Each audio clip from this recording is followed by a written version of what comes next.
All right, Scott Gross from GTV Sports. I'm here with Seth Osborne. Seth, I want to say something. Yeah. Last week was an unbelievable game against Bedford. We picked 4 guys to talk to. We could have picked you, and we could have picked Cody. I mean, you were all over the field. Yeah. But again, tonight, I mean, you're all over the field. Talk to me a little bit about, Ryan was out. Like, what did you guys do defensively, especially the linebackers? What did you do? So when we heard Ryan got his surgery, which was Monday, we had to improvise and put me at the Mike linebacker and move Adam Leidick to Will's spot, which was my prior spot. But then it was from there, and we just practiced it all week and running through plays of what Concord did, kind of like what we did last year with them. Watch the sniffer, watch the direction he goes, and we'll get our gap assignments, and from there it was fine. You guys had a little difficulty against the Concord run, whereas last week you didn't have a whole lot of difficulty defending the Bedford run. What was the difference, do you think, between the two teams? I think we were having a hard time on the perimeter. Yeah, you couldn't seem to really – the edge contain was a problem tonight. I don't know what it was. I think we went in with our heads a little high, thinking Concord wasn't the best, but they showed us what they had, and I think we weren't reading their offensive line as well as we could have, but we definitely improved on that. In halftime, we went over some stuff and definitely improved of what we should have done better. All right, well, listen, you've last couple of weeks just unbelievable, all over, side-to-side action, and you always seem to be in on the tackle, so great game, Seth. Yes, sir. Thank you. All right. All right, Scott Gross here with Caden Perry. Caden, you've had some really big games throughout your career.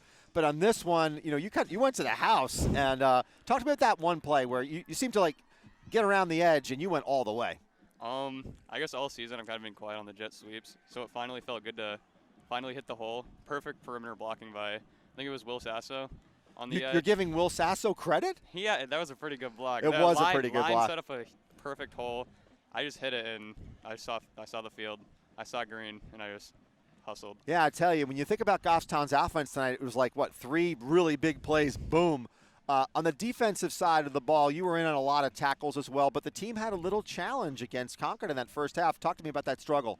I guess we just came into, how do I say this, not cocky, but we expected too much out of ourselves, and we gotta pretend, how do I say this? We just gotta play our hearts out. Can't lose confidence. Yeah. All right. So the other thing that, my other question is in terms of the receiving, are the plays kind of, are we doing any type of, receiving plays with you in the mix? Because I think those short slants, if you're open, your speed is such that you can break it. Yeah, I mean, we don't have any set plays for one specific person. I have to talk to Coach about this. I think we got to do this. Right? Yeah, but we just go through the reads, I guess. Like Exeter, I hit that slant, and I just saw field. Yeah, I love that quick slant to you. Anyway, great game. Thank you. And good luck next week against Spalding. Thank you. Scott Gross with GTV Sports with Jonah Lopez. Jonah, man, a couple of just exciting plays. We know you got the speed, but man, you turned those afterburners on. Tell me about that play. What was going through my head was probably I realized that I caught the ball, first and foremost. I saw Payton Strickland coming across. I said, he's a hell of a blocker, head of a player. I got to get behind his ass. I'm running right around him, and I saw nothing but green, and I capitalized.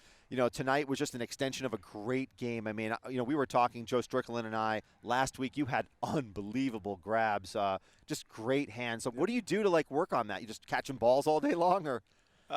Pre-game, I usually just play catch with Strickland. That's about it. And tonight I wore gloves, but I don't usually like wearing gloves.